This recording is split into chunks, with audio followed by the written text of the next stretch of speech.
Ahí en el versículo que leímos en Juan 19, capítulo 19, versículo 25 y 27, vemos a Jesús diciéndole unas palabras a uno de sus discípulos. Obviamente estamos leyendo en Juan, entonces estamos hablando de Juan, o estos versículos se refieren a Juan. Y dice, en el 25, dice, estaban junto a la cruz Jesús, su madre, y la hermana de su madre, María, mujer de Cleofas, y María Magdalena. Y cuando vio Jesús a su madre y al discípulo a quien él amaba, que estaba presente, dijo a su madre, mujer, he aquí tu hijo. No vemos el nombre de Juan aquí, pero yo en verdad lo tomo como una parte de la humildad de Juan, el no haber puesto su nombre, sino el nada más haber puesto un discípulo que estaba ahí. Pero que él estaba presente y dijo a su madre, mujer, he ahí tu hijo. Después dijo al discípulo, he ahí tu madre. Y desde aquella hora el discípulo la recibió en su casa. Quiero que pongamos atención en la situación que estaba Jesús. Jesús estaba ahorita en pleno sufrimiento. Si leemos unos versículos adelante, vamos a ver que Jesús muere. Que Jesús muere porque él estaba en la cruz y estaba sufriendo. Pero la Biblia nos dice que él volteó y miró a dos mujeres, a María Magdalena, a su madre, y a María, mujer de Cleofas. Y en el 25 nos dice que ve a uno de sus discípulos. Y posiblemente, como la Biblia habla de Juan, siempre lo describe como el amado de Jesús. Entonces yo me imagino, tal vez en la tierra era el mejor amigo tal vez de Jesús. Y siempre les dije, los describe como el amado. Y lo que sale de la boca de Jesús no fue cualquier cosa. Era un trabajo duro. Y Juan, por haberse quedado hasta el final, porque la Biblia dice que él era el único que estaba ahí en la cruz junto con esas dos mujeres. Jesús le da una tarea bien especial a Juan. Le dice, en pocas palabras, vas a cuidar de mi madre. Por eso le dice, he ahí tu hijo. Y luego le dice a Juan, he ahí tu madre. Le dijo en pocas palabras a Juan, vas a cuidar de mi mamá por el resto de mi vida. Si leemos versículos después o capítulos después, un libro después, sabemos que Juan fue obediente. Juan era un hombre bueno, era su discípulo, su seguidor.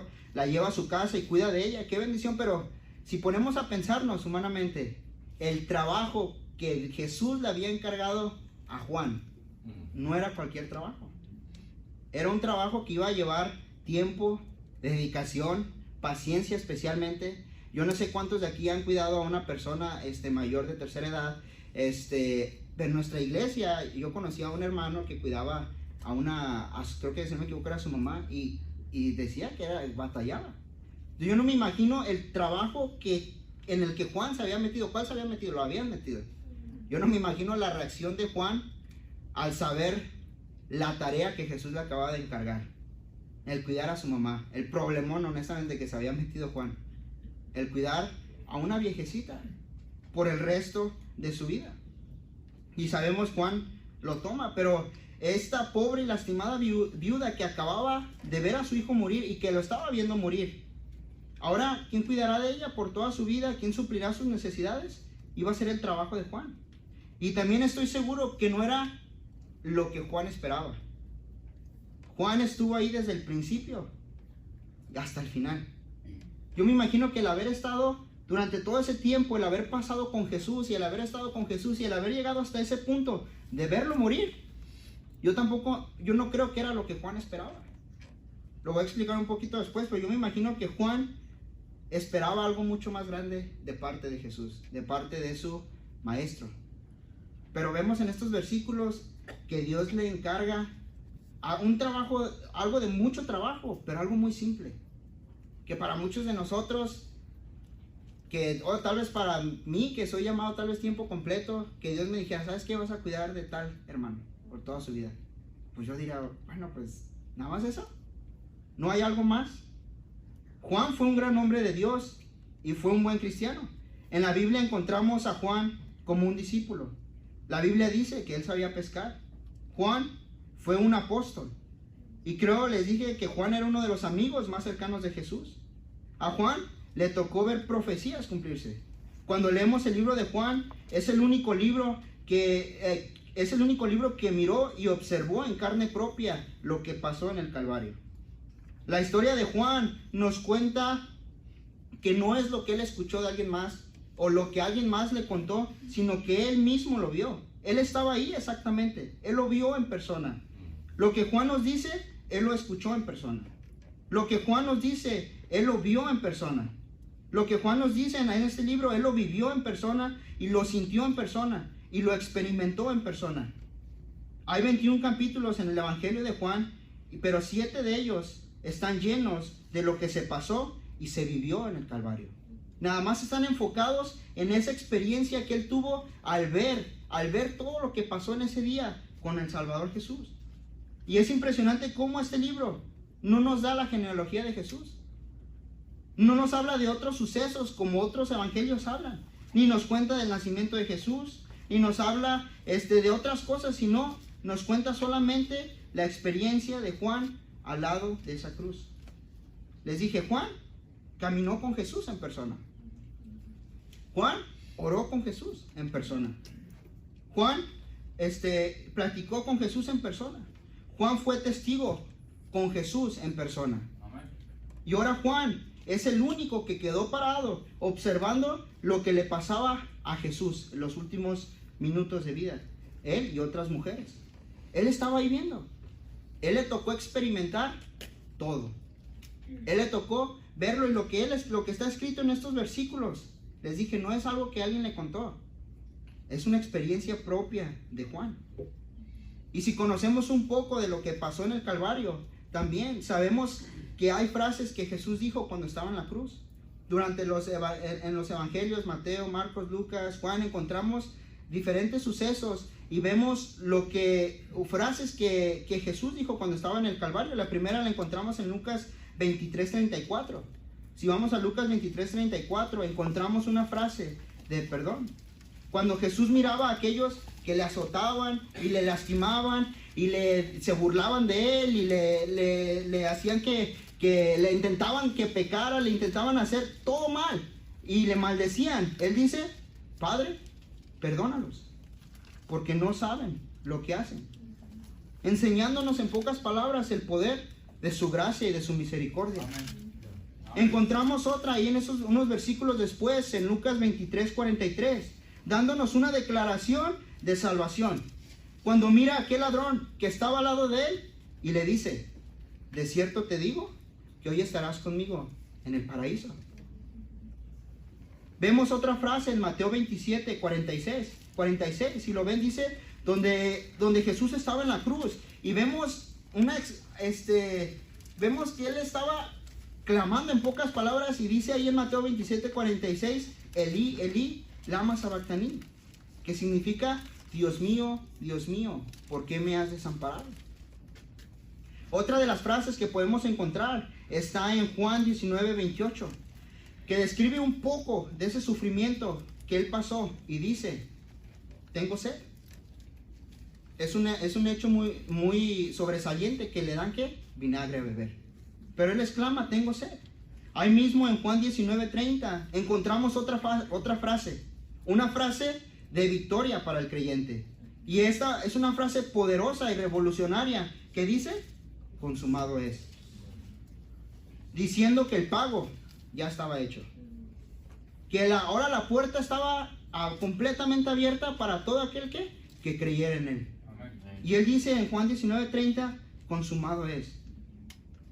Otra de las frases que encontramos ahí, donde vemos el clamor y el sufrimiento de Jesús, que está en Lucas 23:46, donde nuestro Salvador dice, Padre, en tus manos encomiendo mi espíritu.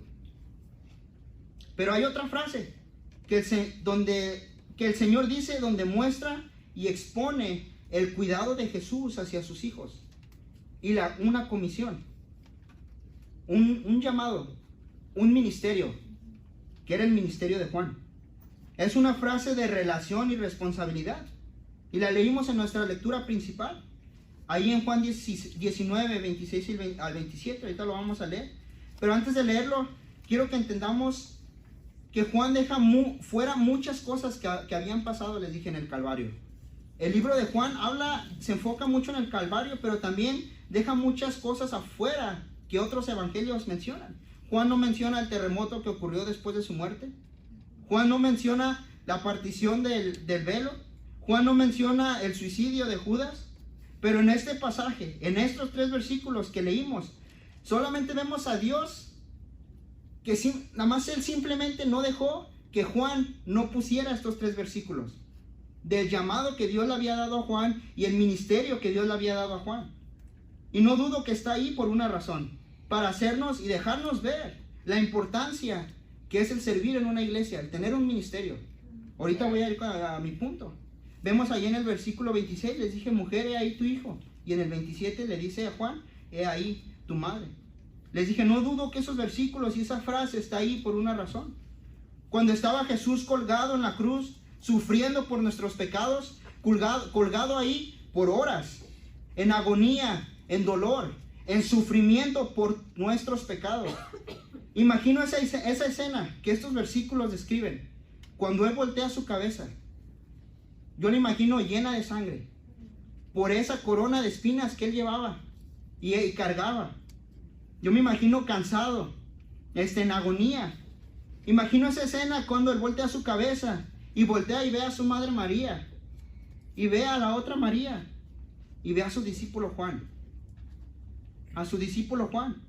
Imagino ver a esos tal vez labios queriéndose abrir, esa misma voz que dio vida a la creación, esa misma voz que le dijo a Lázaro, sal, ahora estaba a punto de decirle algo a Juan. ¿Qué le diría? Estaba a punto de decirle algo a Juan, a ese discípulo que se había quedado cuando otros habían ido. A ese discípulo que le siguió hasta el final, cuando otros le habían negado. Juan, el que nunca se echó para atrás, sino que estaba ahí, al pie de la cruz. Habiendo dicho esto, imagínese el poder que le esperaba a Juan de parte de Jesús. Imagínese la sabiduría que tal vez le podía haber dado Jesús a Juan. Imagínese el ministerio que le pudiera haber dado a Juan. O imagínese el púlpito el cual le hubiera dado a Juan por haberse nada más quedado hasta el final. Imagínese todo lo que le esperaba a Juan con el simple hecho de haberse quedado. Imagínese esa escena, todo lo que estaba pasando en un día. María ahora mirando a su hijo morir. Desde un principio, verlo morir de tal manera. Ver la angustia de María, ver a su hijo sufrir en esa magnitud y no poder hacer nada. Porque podemos decir, no, pues era Dios, Él podía soportar todo, pero hablando humanamente otra vez, pensando en María, Él era su pequeño. Ella era la que lo crió, la que lo llevó en su vientre, la que cuidó de Él, la que le enseñó. Tal vez ella vio los primeros pasos de Él. Ella vio cómo su ministerio iba creciendo. Y ahora verlo sufrir en esa cruz y verlo morir y verlo sufrir de tal manera. Todo lo que estaba pasando en un día. Imaginar su sufrimiento. Y en estos versículos, otra vez 26 y 27, encontramos a Jesús pensando en su mamá. Diciéndole, no te preocupes. Todo va a estar bien. Los versículos no lo dicen, pero esa pequeña frase quiere decir que Jesús, a pesar de todo lo que estaba pasando y todo lo que estaba viviendo y que estaba a poco de morir, Él aún así voltea su cabeza y ve a María. Y ve a otra María. Y le dice, ¿sabes qué? Dice, ahí tu hijo. Se estaba preocupando por su mamá. Y le da un encargo a Juan y le dice, ahí tu hijo. No imagino tal vez la emoción de María al saber que alguien más iba a cuidar de ella. Porque para este entonces José ya no estaba. Entonces ahora su hijo ya no estaba tampoco. Tenía a sus demás hijos, pero no, la Biblia no menciona. Pero nada más dice que ella estaba ahí, María y el discípulo. Y le dice, ¿sabes? Le dice, ahí tu hijo. Dice, va a haber alguien que va a cuidar por ti. Va a haber alguien que se va a estar encargando de ti. Pero para Juan, a Juan por haberse quedado hasta el final,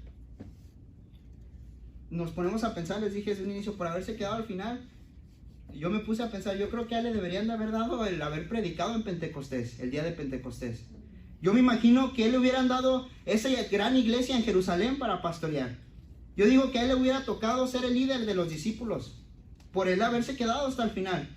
Tal vez le hubiera dado a Jesús el mismo poder para sanar como él lo tenía. Tal vez él va a ser el siguiente mayor sobre todos los discípulos. Pero no. Jesús voltea después que habla con María y le dice a Juan, Juan, he ahí tu madre. Les dije, créanme que Juan no esperaba esto. Juan no esperaba esto. Lo que salió de la boca de nuestro Salvador mientras estaba en esa cruz, poco antes de morir, fue: Juan, cuida de mi mamá. No creo que Juan se quedó desde un principio hasta el final para nada más decir, ¿sabes qué? Espero que Dios me dé a su mamá para cuidarla y cuidar de ella de por vida. Yo no creo que Juan le siguió y le sirvió y fue su discípulo para que ese fuera su ministerio al final. Yo no me imagino que Juan pasaba tiempo con Jesús y trataba de tener una relación cercana con él, que la Biblia le decía que era el amado de Jesús, para que al final el ministerio que iba a recibir Juan iba a ser cuidar de una mujer. Yo no me imagino que él se encargaba de eso. El único trabajo de Juan iba a ser cuidar de esta mujer. El ministerio de Juan era ser cuidar de esta viuda, cuidar de ella toda su vida, que se encargara que tuviera un techo, comida para comer, ropa, agua, que sus necesidades estén suplidas, que antes de dormir asegurarse que ella estaba tranquila. Jesús no le dio un púlpito ni una posición a Juan, pero le dio un ministerio que solamente era para él. Le dio un trabajo muy especial. El Señor no lo mandó a los filipenses ni a las iglesias, la iglesia de Corintios. El Señor no lo mandó al día de Pentecostés, no lo mandó a ningún otro lado. Le dijo, cuida de mi mamá. El primer pastorado de Juan no fue una iglesia. El primer ministerio de Juan no fue tener una posición muy grande, donde todos lo podían ver. El primer llamado de Juan no fue el ir y predicar a miles de iglesias o ser un misionero. Fue cuidar de esa viejecita, viuda, destrozada y lastimada por todo lo que había vivido. ¿Y qué ministerio? Honestamente, yo les digo, creo que si muchos de aquí quisiéramos hacer algo en la obra de Dios, el cuidar de un ancianito sería tal vez el último. Hubiera menos que si el pastor dijera, ¿quién va a cuidar de ese hermano? Menos serían los que lo levantaran para ofrecerlos a eso. Y estamos hablando, y no estoy hablando nada, después no se malinterprete, estoy hablando humanamente el ministerio que Dios le había dado a Juan. A Noé, ¿qué le dio Dios? Un arca. Pero María, cuidar pero Juan, cuidar de María. Moisés tuvo el liderazgo de toda una nación. ¿Y a María? A Juan, solo María. David tuvo un trono, pero Juan, solo a María. Salomón tuvo sabiduría y tuvo un templo y construyó el templo y Dios lo usó en gran manera, pero a Juan solamente le dio a María. Pedro predicó en el día de Pentecostés y Juan solamente tuvo a María. Santiago fue el pastor de una iglesia muy reconocida en Jerusalén, esa iglesia grande, y a Juan solamente era cuidar a María. Pablo fue a los gentiles. Pero ¿cuál era el ministerio de Juan? Solamente cuidar de esa viejecita. No fue lo esperado, pero Juan hizo lo que Jesús le había mandado. En el libro de Hechos, en el capítulo 1, encontramos un poco más de la historia de Juan, y encontramos también a María entre esos versículos, que María seguía involucrada en el ministerio de Dios. ¿Pero por qué? Porque Juan cuidaba de ella, vivía con ellos. Encontramos un poco de ellos, si no me equivoco, es Hechos 1:14. Pero habiendo dicho esto, todo lo que había pasado en el Calvario, y lo que Jesús le había encargado a Juan, y lo que Jesús le había dicho a su mamá, ¿sabes qué? Alguien va a cuidar de ti. Y a Juan le dijo, ¿sabes qué? Vas a cuidar de ella por el resto de tu vida. Mi punto es este. Dice, después dijo al discípulo, he aquí tu madre. Y desde aquella hora el discípulo la recibió en su casa. ¿Sabe qué, hermano? Todos aquí, después de que Dios nos salvó, nos ha dado un ministerio. Nos ha dado una oportunidad para servir, en la cual usted puede crecer espiritualmente, pero en especial ese ministerio Dios se lo ha encargado a usted, para que usted sirva y sea fiel en ese ministerio. ¿Por qué? No importa un ministerio, el que Dios te haya dado un ministerio, no estoy hablando que seas un pastor, o que sea un misionero, o que esté sentado en las sillas de aquí atrás, o que tenga que cantar especiales o eso. No, estoy hablando en cualquier área en la que uno pueda servir en una iglesia. Porque para Dios no hay ministerios pequeños. Para Dios no hay ministerios grandes tampoco. Dios solamente nos da un llamado, que es el servirle y el hacer algo por Él. Y vemos aquí la historia de Juan, que él tenía un ministerio solamente de cuidar a una mujer. Muchos tal vez pasamos de largo estos versículos y la vida de Juan tal vez. Hemos escuchado de Juan, pues escribió libros, primera, segunda, tercera de Juan, tiene Apocalipsis y escuchamos de Juan, pero no pensamos en sí cuál era su ministerio. El ministerio de él era solamente cuidar a una mujer. Muchos de nosotros, Dios nos ha dado un ministerio en el cual podemos servir y no lo valoramos porque pensamos que no es importante. Y es más, y mucho peor, muchos hemos tenido un ministerio y lo hemos dejado por pensar que no es importante, por pensar que nadie nos ve, por pensar que no tiene nada de caso servir en ese ministerio. Nada más nos quita tiempo, nos quita nuestra vida, nuestro dinero. Podríamos estar haciendo cosas mejores y lo hacemos a un lado, cuando es un ministerio que Dios nos ha encargado. El peor error de nosotros como cristianos es pensar que merecemos que Dios nos use. Muchos de nosotros decimos, no, yo espero que Dios me use, yo sé que Dios me va a usar y quiero que Él haga algo grande conmigo. O es más, pensar que merecemos un ministerio, cuando en realidad no merecemos nada. Yo he escuchado a muchos decir, yo me merezco esa posición, yo me merezco enseñarle a esos niños, o yo me merezco enseñar esa escuela dominical, o sentarme en estas sillas, o yo merezco manejar ese autobús, o ser el capitán de ese autobús. Yo merezco pararme detrás de este púlpito o enseñar esa clase. O es más, yo merezco dirigir esos himnos o hacer aquí o allá. Cuando en realidad no merecemos nada. Y yo, en la verdad, no merecemos nada. Porque apenas por gracia somos salvos. No merecemos ni servirle. No merecemos hacer nada por Él más. No merecemos ni enseñar su palabra. No merecemos un ministerio. Pero si Dios nos da un ministerio, deberíamos servirle con gozo. Muchos aquí, les dije, hemos dejado un ministerio por pensar que nos pusieron ahí solo para llenar un espacio más. Muchos de aquí vamos a servir molestos porque pensamos que ojalá el pastor nos tiene aquí porque no le importamos, o porque ojalá el pastor me diera una posición más grande para que más gente me vea y vea lo talentoso que soy. Y muchas veces le entregamos un servicio a Dios barato porque creemos que estamos más preparados para lo que Él nos mandó. Yo me imagino que Juan, les dije, y lo creo, que Juan merecía un ministerio mejor. Le pasó como a los levitas. Cuando empezaron a repartir las tierras, Dios les dijo, ¿sabes qué? Tú no vas a entrar. No mereces nada de estas tierras. Dice, yo voy a ser tu heredad. Uno diría, ¿cómo? Si todo he servido desde que soy niño. Y para que Dios me diga, ¿no vas a tener nada de eso? A Juan había seguido a Jesús de cerca, que Jesús le decía, mi amado Juan, mi amado discípulo, el que ha estado cerca de mí, el que ha estado desde un principio conmigo, para que el ministerio que él haya obtenido sea cuidar de una mujer. Y en verdad no merecemos un ministerio, les dije, no merecemos enseñar a esos niños. No merecemos tener en nuestras manos la vida espiritual y el crecimiento espiritual de niños, mucho menos de jóvenes, mucho menos de adultos. No merecemos el pasar y cantar. No merecemos ni el predicar. Yo lo hablo honestamente y personalmente. Y no lo hablo por presumir o por decir que yo sé mucho, no. Pero antes de salir del colegio me empezaron a entrar llamadas de pastores queriéndome ofrecer trabajos. Y muchos de ellos, es chistoso porque te ofrecían cosas para que vayas con ellos, pues te ofrecían bienestares financieros para que estuvieras con ellos. Y yo le hablaba a mi papá, pero me sorprendía la cantidad de personas que me decían, vente conmigo, yo te doy esto, ayúdame en esto y yo te voy a dar esto. Y yo le hablaba a mi papá y yo le decía, mira, me dieron esta, ¿qué piensas? ¿La tomo? Y él me decía, no, espérate. Pero personalmente yo no quería tomar ninguna de esas. ¿Por qué? Yo sabía que no merecía nada de eso. Yo sabía que Dios ha sido tan bueno conmigo que yo dije, yo no merezco literalmente ni servirle. Yo no he vivido una vida para que Dios me use.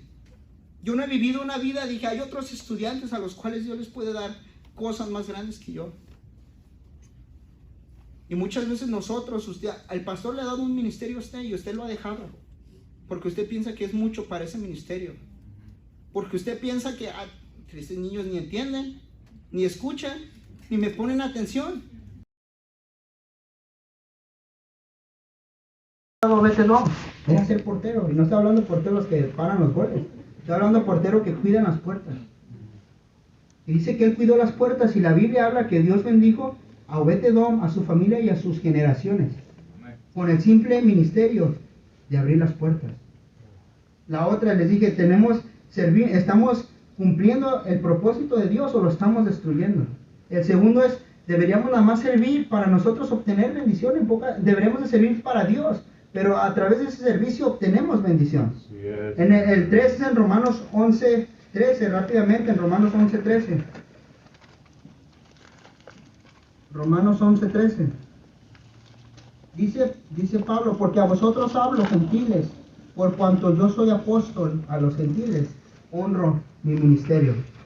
A muchos de nosotros nos falta honrar en el área en la que servimos y entender que no merecemos estar en ese lugar, pero que Dios nos ha puesto ahí y deberíamos de servir con un buen corazón y de servir para Dios y entregarle lo mejor a Dios, entregarle lo mejor que tenemos. ¿Por qué? Porque honramos ese ministerio, sea lo que sea desde barrer, sea desde aspirar, hasta enseñar o predicar.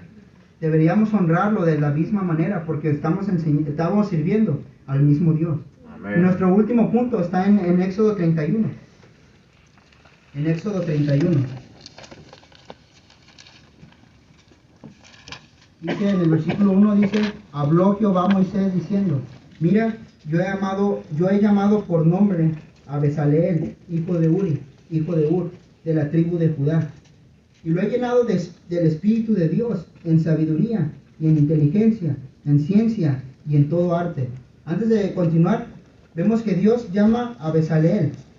Y Dios dice que Él lo llenó del Espíritu para hacer lo que Él iba a hacer. Luego sigue, dice, para inventar diseños, para trabajar en oro, en plata y en bronce, y en artificio de piedras para angastarlas, y en artificio de madera para trabajar en toda clase de labor. Y aquí yo he puesto con él a Loiab, hijo de Ahisamac, de la tribu de Dan, y he puesto sabiduría en el ánimo de todo sabio de corazón, para que hagan todo lo que te he mandado.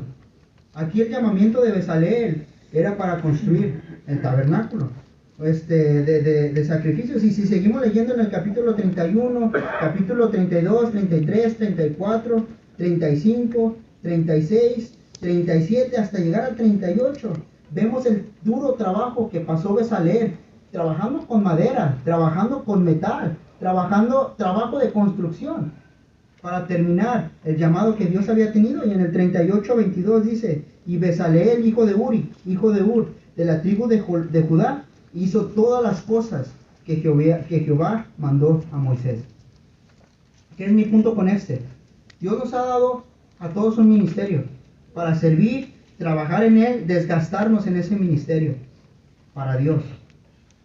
Pero ¿por qué nosotros no somos los que damos el fruto, sino Dios?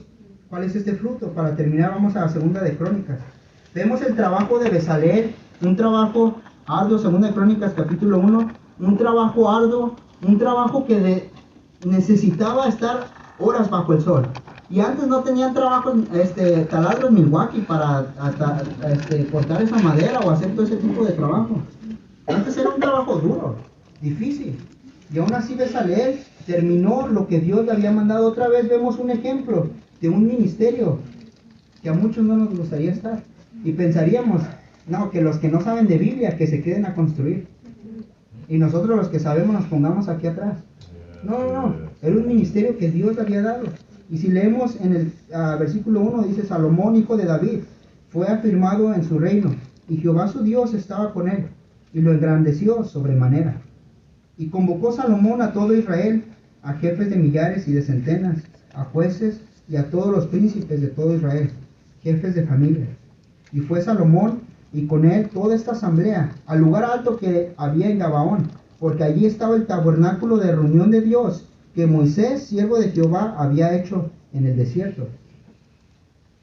Dice, pero David había traído el arca de Dios de Kiriat Jearim al lugar que le había preparado, porque él le había levantado una tienda en Jerusalén. Y fíjense lo que dice en el 5, dice, asimismo, el altar de bronce que había hecho Bezaleel, hijo de Ur, estaba allí delante del tabernáculo de Jehová, al cual fue a consultar Salomón con aquella asamblea. Subió pues Salomón allá delante de Jehová al altar de bronce que estaba en el tabernáculo de reunión y ofreció sobre él 1000 holocaustos. Y fíjense en lo que pasa en el versículo 7. Y aquella noche apareció Dios a Salomón y le dijo: pídeme lo que quieras que yo te dé. Conocemos la historia. Leo esto para decirles, el trabajo de Bezalel era un trabajo difícil, que a muchos tampoco quisiéramos hacer, construcción. Pero el simple hecho de haber él permanecido fiel y haber hecho todo lo que Dios le había mandado a él a través de Moisés, el fruto que dio. Conocemos la historia de Salomón, el gran hombre que pidió sabiduría y el más sabio del mundo, y que Dios le dio todo lo demás, porque él no había pedido riqueza. Pero ¿por qué fue? ¿Quién había hecho ese altar? Bezalel. Dios, les dije, nos ha dado un ministerio a cada uno de nosotros, que muchas veces nosotros no le damos importancia y pensamos que no importa y lo hacemos a un lado. Es más, y hasta ni nos esmeramos por hacer que ese ministerio crezca, ni nos preocupamos por esas personas que están ahí, ni nos preocupamos que esas personas crezcan espiritualmente, o en cualquier área que hagamos lo hacemos de mala gana, porque pensamos que no es un ministerio importante, cuando para Dios no hay un ministerio pequeño, ni hay un ministerio grande. Solamente hay uno, que es el ministerio para servirle. Y servirle tiempo completo, hasta que Dios nos llame. Porque nosotros no vamos a dar el fruto. Él es el que se va a encargar de dar el fruto. ¿Por qué servirle? ¿O en qué estamos haciendo con nuestro ministerio? ¿Lo estamos cumpliendo? ¿O estamos haciendo que todo lo que toquemos se eche a perder? Y servirle, ¿por qué? Porque a través de eso obtenemos bendición. Yo les dije, ahorita estos últimos meses que pastores me dicen, y yo te pago, y yo te pago. Se me quiebra el corazón por pensar que por trabajar a Dios, que me ha dado todo lo que tengo, y por trabajar por Él, todavía voy a recibir un pago. Dice uno, no, está muy mal la cuenta, digo, no cuadra. Porque así es nuestro Dios con nosotros. Deberíamos entender, hermanos, que Dios nos ha salvado y nos ha dado un ministerio a cada uno. Depende de usted qué hace con ese ministerio. Usted puede decir, mi ministerio no importa. Su ministerio es importante para Dios porque Dios se lo ha dado a usted personalmente. Y más vale que aproveche ese ministerio y que sirva con un corazón dispuesto, como dice en Salmo 100. ¿Qué va a hacer con ese ministerio que Dios le ha dado de ahora en adelante?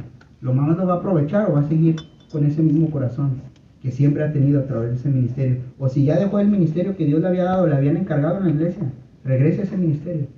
Regrese a ese ministerio y ámelo. Ame ese ministerio que Dios le ha dado, para que vea años después el fruto que va a traer ese ministerio. Vamos a orar. Gracias, Dios, por lo bueno que has sido con nosotros. Te damos gracias por tus bendiciones. Te damos gracias, Dios, porque nos dejas 3 versículos, Dios, que tal vez no le ponemos importancia, Dios, pero nos hablan de algo muy especial, Dios, que para ti no hay ministerios grandes ni pequeños, Dios. Depende de nosotros si queremos aprovechar ese ministerio y usarlo para tu honra y tu gloria, y si nos dejamos usar, Dios, a través de ti, Dios.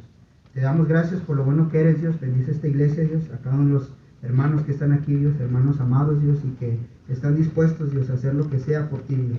Solamente te pedimos, Dios, que tú nos des un ministerio, Dios, porque nosotros, Dios, estamos dispuestos, Dios, a cuidar ese ministerio, Dios, cualquier cosa que nos des, Dios. Abre nuestros corazones, Dios, y bendice, Dios, lo que resta este servicio.